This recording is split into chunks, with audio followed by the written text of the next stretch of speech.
Hello friends, welcome back to another episode of Reddit Nuclear Revenge.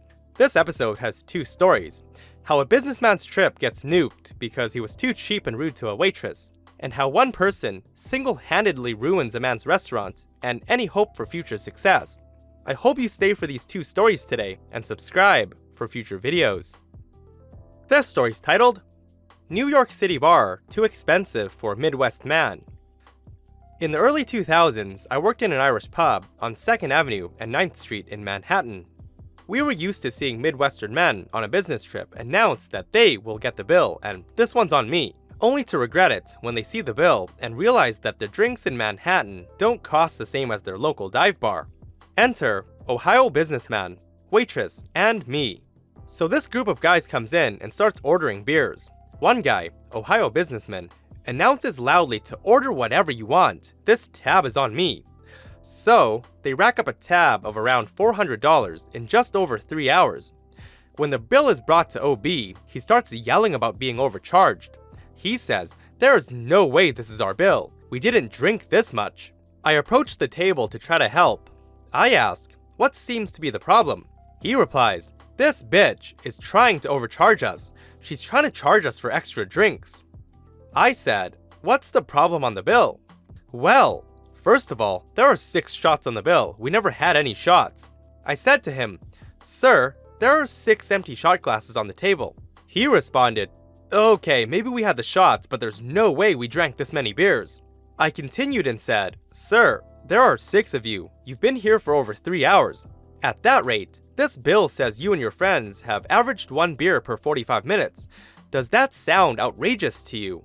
His friends then chime in and says not to worry about it and that they'll pay. To which he says, "No, I'll pay." So he pays and he tips $7.37 because this would make his expense report total out to the closest $10.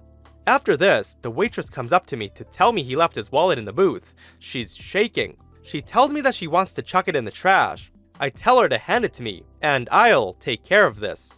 I take the driver's license out of the wallet, put it on top, and rubber band the lot. Keep in mind, government-issued ID is free postage, and walk a block up the street to drop this in a USPS box. OB comes back, asking about his wallet. I tell him what I did.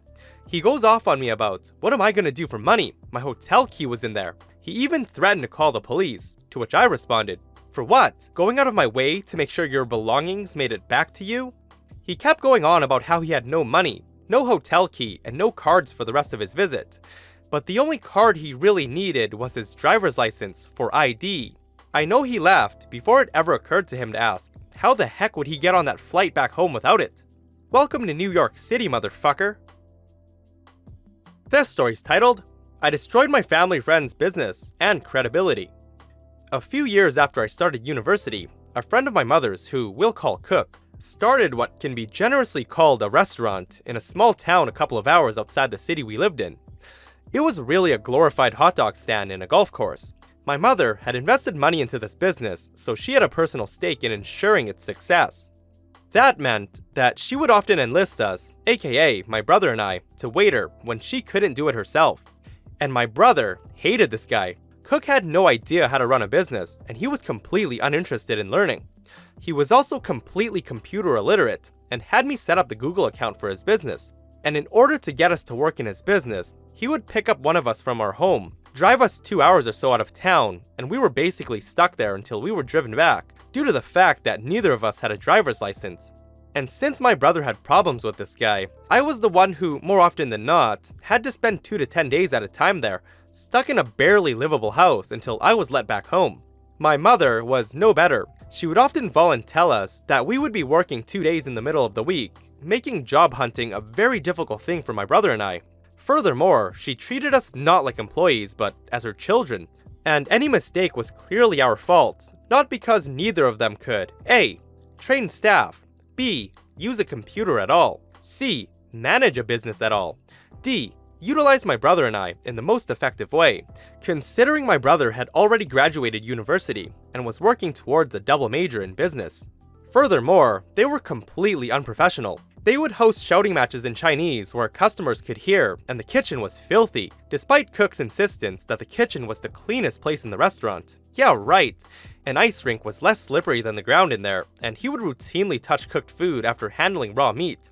And I distinctly remember sweeping up what I thought was a green bell pepper, only to realize it was a moldy onion ring. They could not train staff at all. They had hired 5 people in the first year, and none of them came back the next. Cook, in particular, was especially two-faced in how he handled customers. He would smile at them and greet them, remembering details from previous conversations, and then turn to me and say in Chinese about how they're all stupid, stingy retirees with too much money and free time on their hands. All of this left a great feeling of resentment for both me and my brother. Not only was it effectively trapping us to work for this completely incompetent individual, we would basically get nothing out of it. This was particularly frustrating for me because, as a business student at the time, I could see all there was that this place could improve. I even offered to write up some policies, do some inventory management, and take a look at the administrative side, just to help out and get some experience for myself. They kept insisting that they didn't need it. Sure, we were paid bare minimum, and the guy did know how to cook, but we have to bear the brunt of their frustration while hiding the fact that we were sick of helping out until we couldn't anymore. The incident. Last year, I graduated university. It was not as happy of a time as it should have been because my grandpa passed away the week before. I couldn't even celebrate the night before I walked the stage because I had to give a part of the eulogy the previous day, and I had to mediate an incident between my brother, mother, and Cook because my mother couldn't. No pre-graduation shots for me because I was stuck on the phone for 3 hours listening to how insensitive Cook was over the fact that my grandpa just passed away. But I figured that once I walked the stage and had my diploma, I could spend the next week job hunting.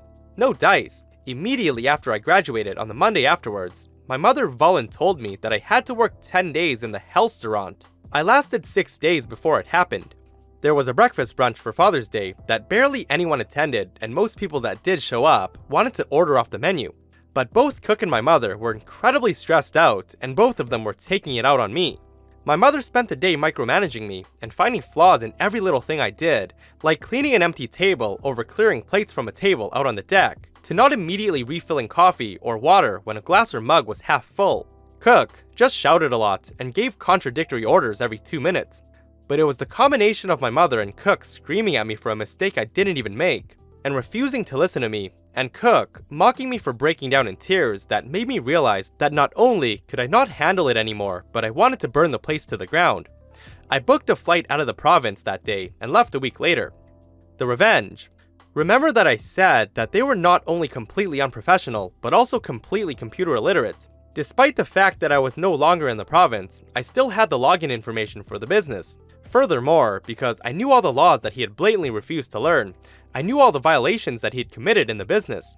For the first part of my revenge, I signed out of his computer from the Google account. I don't think it was really necessary since he never used that computer in the first place for anything other than porn, but I wanted to make sure he and my mother wouldn't be able to stop me.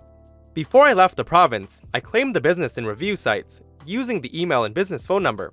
Then, I blasted every single review, positive or negative, with all the shit he used to say about customers. Any negative review was immediately mocked. Any positive review was left with a note of, "Thank you, you cheap bitch." Any questions were met with hostility, and it basically boiled down to, "I'm right, you're wrong." I also make mentions about how he didn't wash his hands in the kitchen, and stuff they were yelling in Chinese or insults about uppity customers.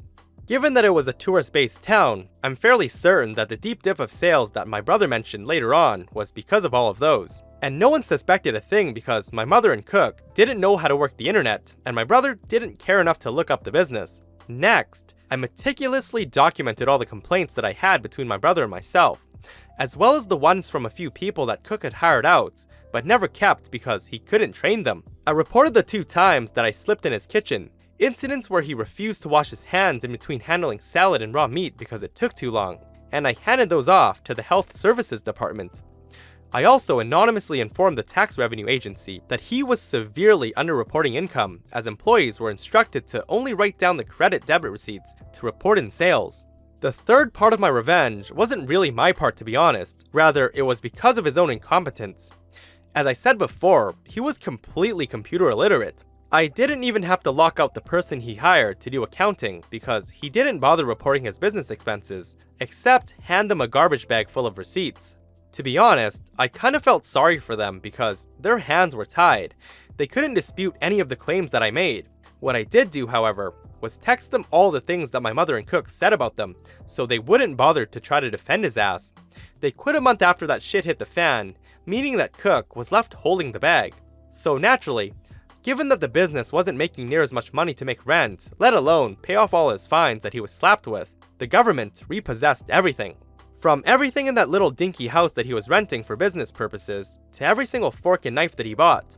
Because of all the health code violations, he couldn't find a job as a cook again, which was his only job for about 30 years. And because the tax revenue agency knew how bad he was with managing businesses, they naturally denied him when he requested a permit to open up a new growing operation. As far as I know, he's no longer in contact with my family, but his brother-in-law, who's my mom's hairstylist, mentioned that he had to move somewhere else to get away from all the bad reputation. My mother mostly got off scot-free because all the business permits and licenses were under his name, but she lost quite a bit of money. And last I heard, my family had to move into a smaller house. And no one knew that I was the one who was doing it. My brother suspected as he relayed the details of what had happened to me, but I never confirmed it. Not that I would tell my parents because, honestly, fuck that restaurant.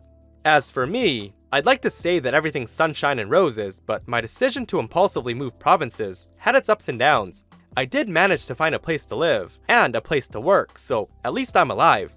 It's hard, but I'd rather be doing this than going back.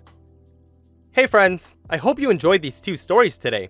Let me know what you think of the stories, and if you'd consider them nuclear revenge or not. If you aren't subscribed, hit that subscribe button so you don't miss future videos. See you guys in the next one.